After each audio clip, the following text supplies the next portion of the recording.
खुलुमबाय आं सिबिरानि ब्रह्म नोंथांमोनखौ आंनि sbbodonews चेनेलाव गासैखौबो बरायबावनाय थाबाय नोंथांमोननि थाखाय आं गोदान मोनसे भिडिअ लानानै फैबावबाय अन्नानै भिडिअखौ जोबजासिम नायलांदो रायजोआव फिन लांखारनाय जाथाय कुइप अइलनि सानै मावथिखौ आलफा आया लांखारनानै हगार हरफिननाया दान मोनसे जास्लाबियावनो फिन रायजोआव लांखारनाय जाथाय शिबसागर जिल्लानि लाखुवा ONGC थावफुंखानिफ्राय साथाम मावथिखौ फिन दुथांफोरा लांखारबाय रिपर्टनि बायदिब्ला फुंनि समाव माखासे हाथियार लानाय दुथांफोरा ONGCनि गारिजोंनो साथाम मावथिफोरखौ लांखारदों लांखारजानाय साथाम मावथिफोरा ONGCनिनो मावथिमोन मुंफोरा फारियै महिनी मोहन गगै शिबसागर जिल्लानि आलकेश साइकिया जरहाटनि आरो रितुल साइकिया तिताबर नांगलगावनि साथामनि मादाव सानैया जुनियर इन्जिनियार एसिस्टेन्ट आरो सासेया जुनियर टेकनिशियान बे लांखारनाय जाथायखौ आलफा आइखौनो खालामनायनि सन्देह खालामदों नाथाय आलफा आइया दासिमबो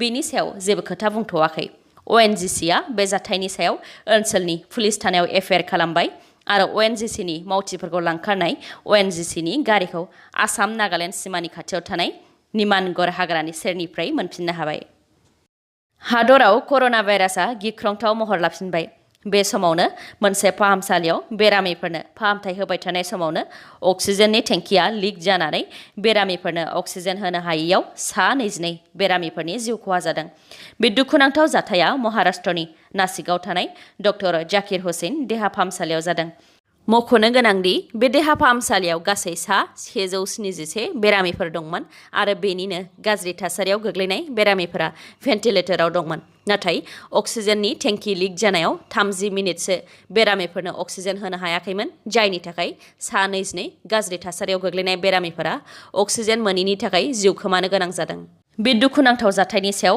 रायजोनि सावस्रि मन्त्रि राजेश टपे बिथाङा थासारिखौ नायगिदिंहैदों आरो अक्सिजेन टेंकिनि लिक जानायखौ होबथानो हाबाय होननानैबो मिथिहोदों गोदानै हाथियार दैग्रा जोनोम मोननाय NLFB आफादनि सासे सोद्रोमाखौ मेघालय पुलिसआ हमदों बे खौरांखौ मेघालय पुलिसआ गांसे फोसाव बिलाइनि गेजेरजों फोसावदों फोसाव बिलाइनि गेजेरजों फोसावनाय बायदिब्ला NLFB आफादनि हमजानाय सासे सोद्रोमानि हेंथायै रिभय जिल्ला पुलिस थानायाव क्रिमिनेल केस दंखायोमोन माखासे स्रोत खौरांनि सायाव बिथा खालामनानैनो NLFBनि सासे सोद्रोमाखौ मेघालयनि सोनाब जयन्तिया हिल्स जिल्लानि पुलिसआ हमनो हादों होननानै मिथिहोदों आरो हमजानाय सोद्रोमाखौ रिभय जिल्ला पुलिस थानानो गथायनानै हरबाय होननानैबो मिथिहोदों मख'नो गोनांदि NLFBनि हमजानाय सोद्रोमानि मुंखौ मेघालय पुलिसआ फोरमायनानै होआखै मोनसे मिथिहोनाय माखासे मेट्रिक आनजाद होग्रा फरायसाफोरा आनजाद जागोन ना जाया बेखौ लानानै दासिमबो गोबां गोनो गोथो दङ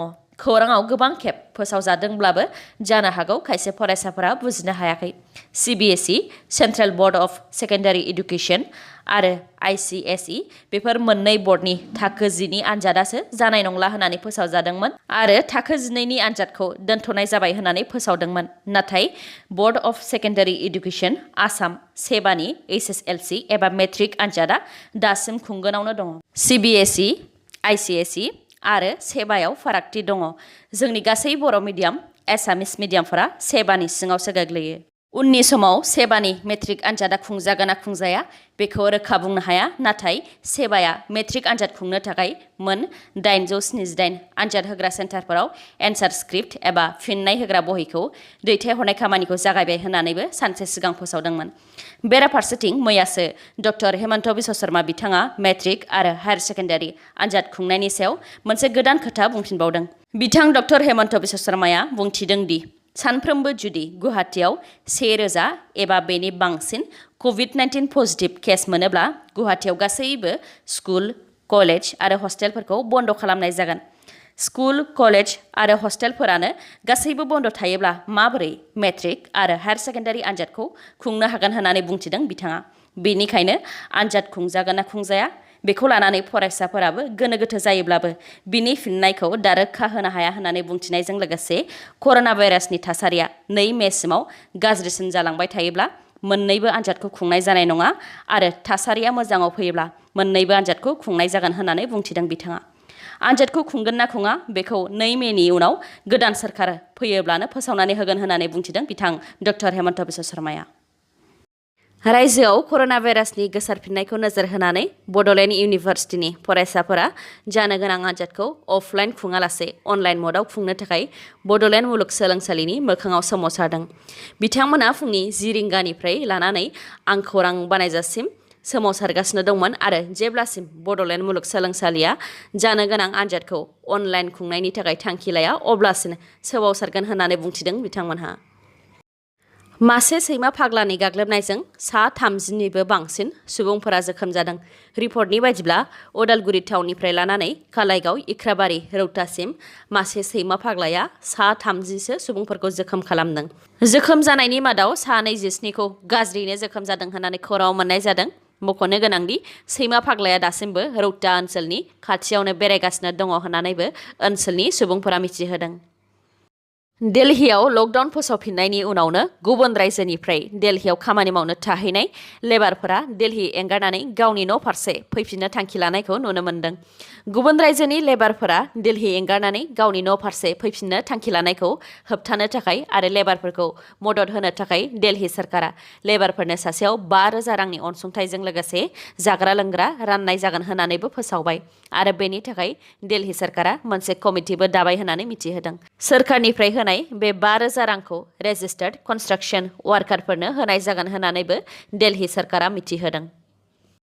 कभिड-19नि बांफिननायखौ नोजोर होनानै माखासे गोदान थांखि फोसावबावदों। बेफोरनि मादाव गोजौसिन बिजिरसालि एबा सुप्रिम कर्टआव दिनैनिफ्राय सरासनस्रा खामानि आरो सरासनस्रा हेयारिं होनाय नंला।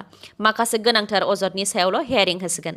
बेनि थाखाय बिथांमोनहा माखासे फारिलाइबो खालामखाबाय होननानै मिथिहोदों। मख'नो गोनांदि गोजौसिन बिजिरसालिनि बांसिन मावथि बिथांमोनहानो कर'ना भाइरासजों गाग्लोबजादों। बेनिखायनो सुप्रिम कर्टआ बे थांखिखौ फोसावदों। बेनि अनगायैबो आसाम सोरखाराबो माखासे गोदान आयेन फोसावदों। गुबुन रायजोनिफ्राय आसामाव फैयोब्ला कभिड-19 टेस्ट खालामनायजों लोगोसे 7 साननि थाखाय हम क्वारेन्टाइन थानांगोन। बेनि अनगायैबो बाक्सा जिल्लानि मानास नेशनेल पार्कआबो दावबायहैग्राफोरनि थाखाय गोदान आयेन फोसावदों। फोसाव बिलाइनि बायदिब्ला जायगानि आरो गुबुन हादरनि दावबायारिफोरा मानास नेशनेल पार्कआव दावबायहैयोब्ला RAT एबा आर्टिफिसिएल टेस्ट खालामनांगोन। बेजों लोगोसेनो मानास नेशनेल पार्क अथ'रिटिया पार्कनि गासैबो हटेल, रिजर्ट, टुरिस्ट लजफोराव कभिड-19नि नेगेटिभ रिपर्ट दिन्थिनो हायाब्ला रावबो सुबुंखौनो पार्कनि सिं आरो बायजोआव थानो होनाय जानाय नङा होननानैबो फोसावदों। मुंदांखा मेथाइ रोजाबगिरि भिटाली दासआ मैया मोनाबिलि 7 रिंगासोआव जिउ गोमाबाय। बिथां भिटाली दासआ सासे डायबेटिक पेशेन्टमोन आरो कभिड-19नि फाहामथायबो लागासिनो दंमोन। बिथाङा मैया गुवाहाटीनि कालापाहार कभिड-19 हस्पिटालाव जोबथा हां लाबाय। बिथां भिटाली दासखौ कभिड-19नि सिम्पटम नुनानै थांनाय 15 एप्रिलाव गुवाहाटीनि कालापाहार कभिड-19 केयार सेन्टाराव एडमिट खालामनाय जादोंमोन। GMCHनि सुप्रिन्टेन्डेन्ट अभिजित शर्माया बुंथिनाय बायदिब्ला भिटाली दासआ गाज्रि थासारियाव दंखायोमोन आरो बिथां भिटाली दास थैनायनि खौरांखौ मैया GMCHआनो फोसावदों। बेन्जामिन दैमारी बिथाङा 67थि नेशनेल फिल्म एवार्डआव जुरि स्पेशेल मेन्शन बान्थाखौ मोननो हादोंमोन। बिथां बेन्जामिन दैमारीया गरेस्वरनि आरो बिथाङा प्रकाश डेकानि एसामिस सावथुन जनाकी पर'आव सासे ट्रेन्सजेन्डारनि फाव खालामदोंमोन, जायनि मुङा जानु। एसामिस सावथुन जनाकी पर'आव जानुनि फाव खालामनायनि थाखायनो बिथाङा बे बान्थाखौ मोननो हादों। जानुनि फाव खालामनायनि थाखाय 67थि नेशनेल फिल्म एवार्ड मोननायनि सिगांबो बिथाङा बे फावनि थाखायनो प्रागसिन एवार्डबो मोनदोंमोन। दिनैनि भिडिअ'आ एसेनोसै। गाबोन आरो गोदान भिडिअ'जों लोगो मोनफिनबावगोन। नोंथाङा दासिमबो आंनि चेनेलखौ साबस्क्राइब खालामाखैबा अन्नानै साबस्क्राइब खालामदो, लोगोसे लाइक, कमेन्ट आरो शेयार खालामनो दाबाव। गोजोन्थों।